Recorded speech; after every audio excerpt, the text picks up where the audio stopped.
ไปมันก็เอาของปลอมป้าไว้มันเห็ดแทนไว้ได้อันนี้เรื่องจริงพี่น้อง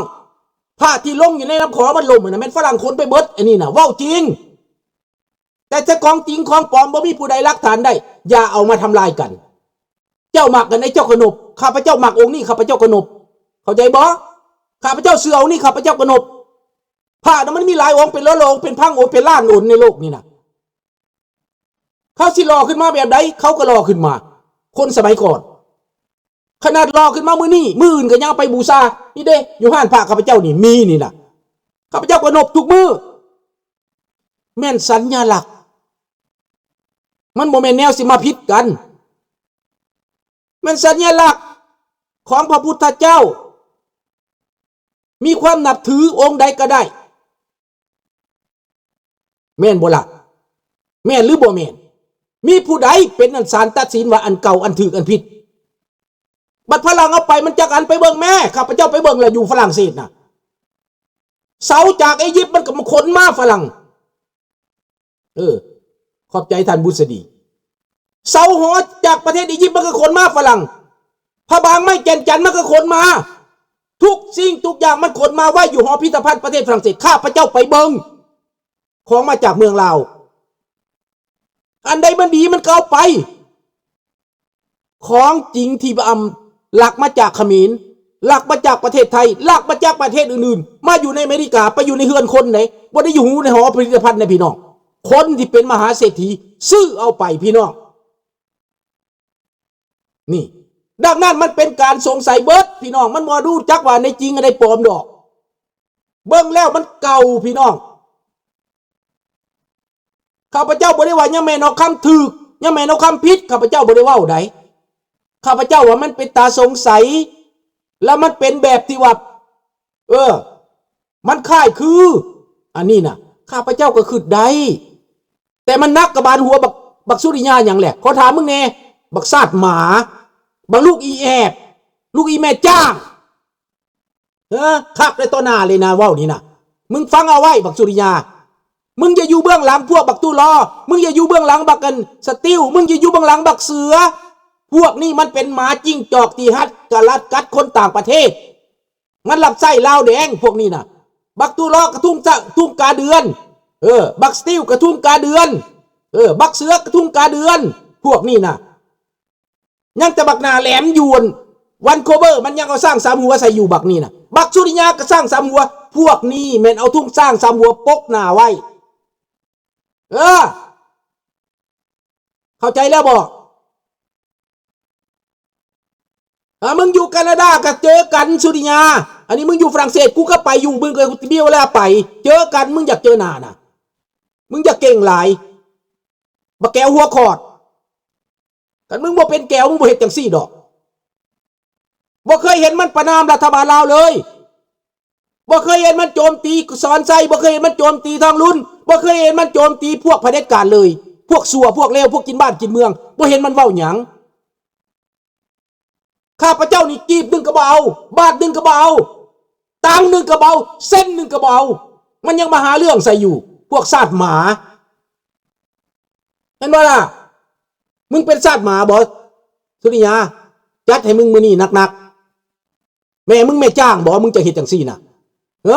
ถามแน่คันมึงบ่ได้เป็นแม่จ้างน่ะมึงสำนึกได้ซะมึงอยู่แอบอยู่เบื้องหลังมึงออกมาโลดจัดช่องทีวีของมึงโลดกูอยากฟังปะทะคอถาของมึงกูอยากฟังแนวคำคิดซาดหมาของมึง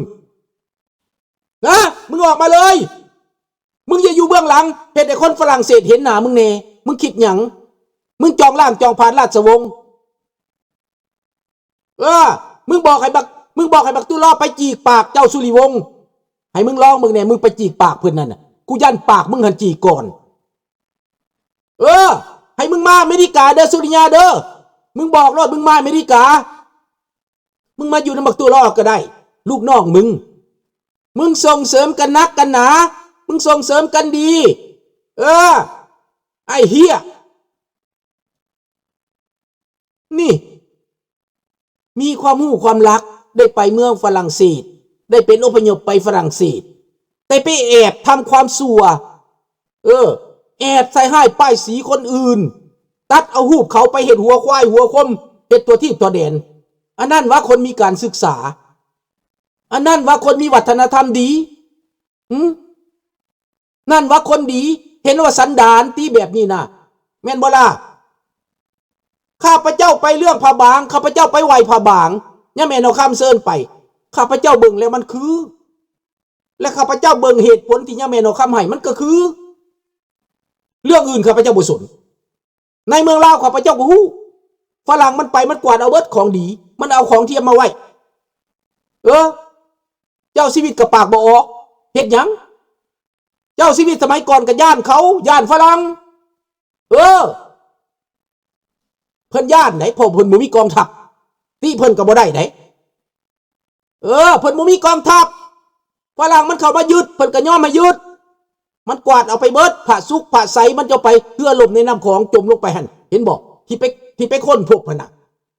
แม่นฝรั่งขนไปนั่นแหละถูกต้องอย่าลุงโพเจ้าแดงมันงูพวกนี้ก็ลูกน้องเจ้าแดงนั่นแหละลุง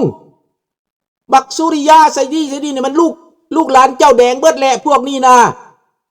มันจ้องทำลายเจ้าสุริวงศ์สว่างมันจ้องทำลายเจ้าข้าพเจ้าออกมาปกป้องสองพระองค์นี่ที่ออกมาเพื่อคนลาวมึงแน่ใจมึงมาโลดมึงขวางทางโลดมึงแน่ใจนะบักสุริยามึงออกมาเป็นแปรโลดมึงออกมาโจมตีโลดมึงออกมาประนามโลดให้เขาเห็นศาสตร์หน้ามึงดูเห็นบ่ล่ะ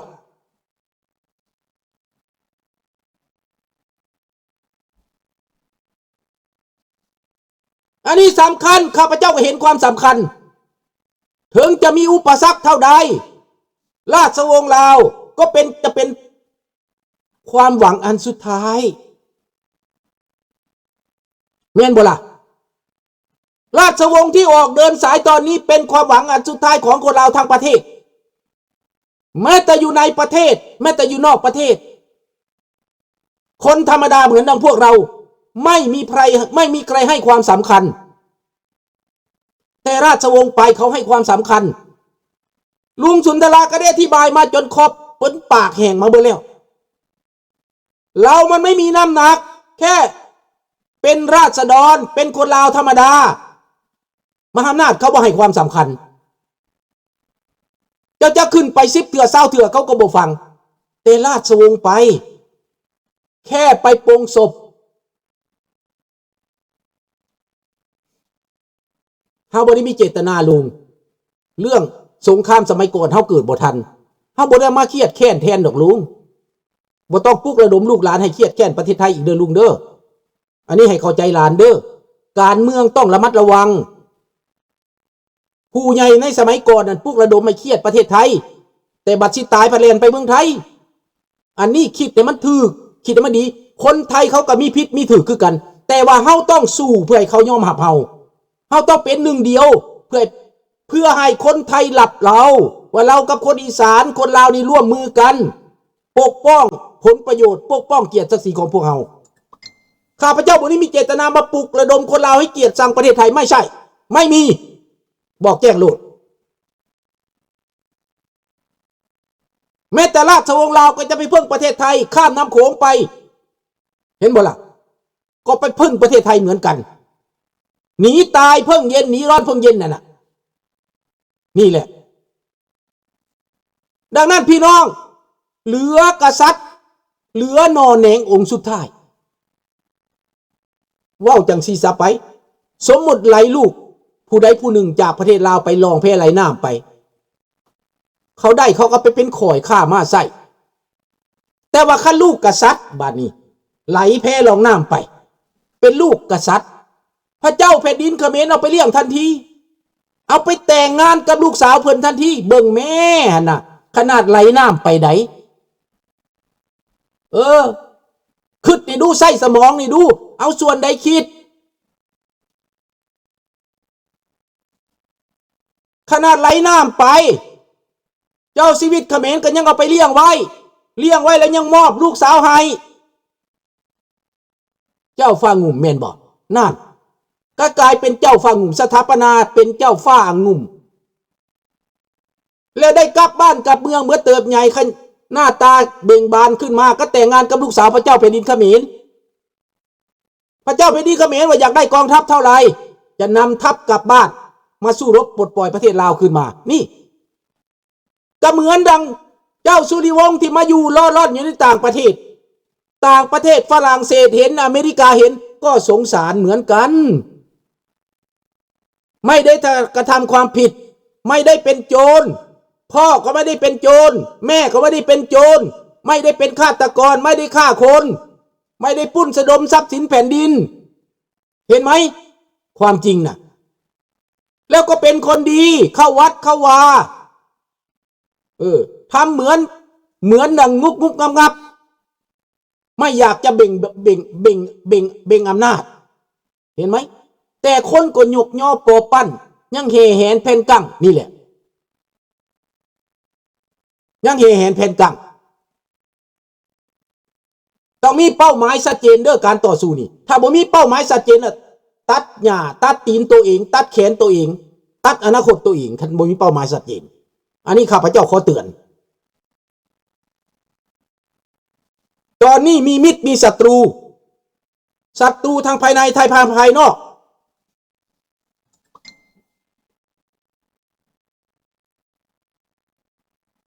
ดังนั้นพี่น้อง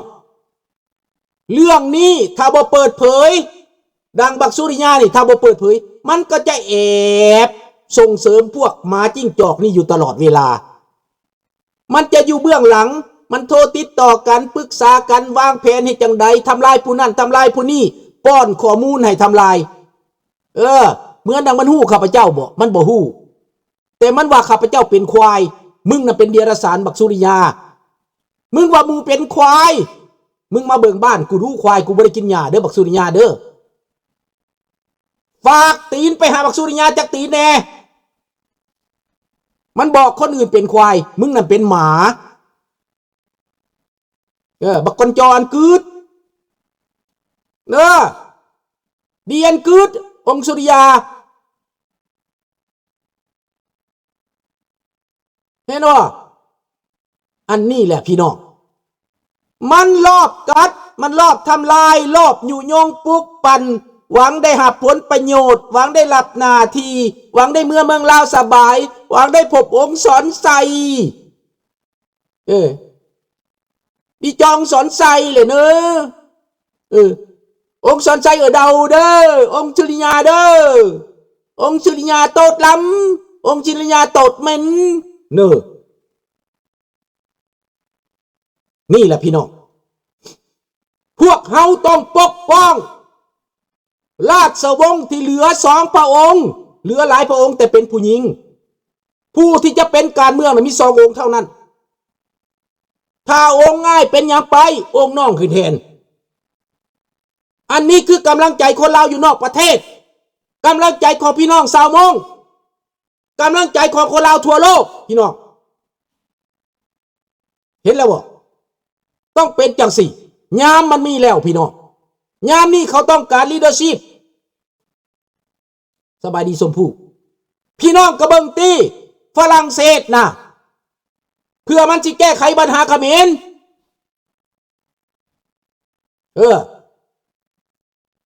เพื่อมันจะแก้ไขปัญหาเขมรฆ่าล้างเผ่าพันธุ์ฆ่ากันบ่จบบ่สิ้นฝรั่งเศสกับจัดเอาสหประชาชาติเข้าไปเอารถถังเข้าไปว่าสิแก้ไขให้มันได้ส่งเจ้าสีหามนีกลับขึ้นไปเป็นเจ้าชีวิตแทนองค์พระเจ้าสีหนุเห็นบ่เห็นแล้วบ่ขนาดอยู่เมืองฝรั่งได้หนีไปอพยพเมืองฝรั่งได้เขายังอัญเชิญกลับคืนประเทศไปเป็นเจ้าชีวิตไปเป็นนักปกครองเดินทางไปถึงประเทศจีนเดินทางไปถึงต่างประเทศเบิ่งตีพวกเจ้าที่ให้เว้ายังแปลนแท้อเมริกาข้าพเจ้าก็เห็นแล้วเด้บักสุริยามึงสิตายแล้วมึงอดกั้นบ่ได้มึงสิตายแล้วเขาบ่เชิญนายมึงแต่องค์ถ้ำประธานาธิบดีถ้ำนี่นะสัญญาณหลับ ให้ตัวแทนมานะบับ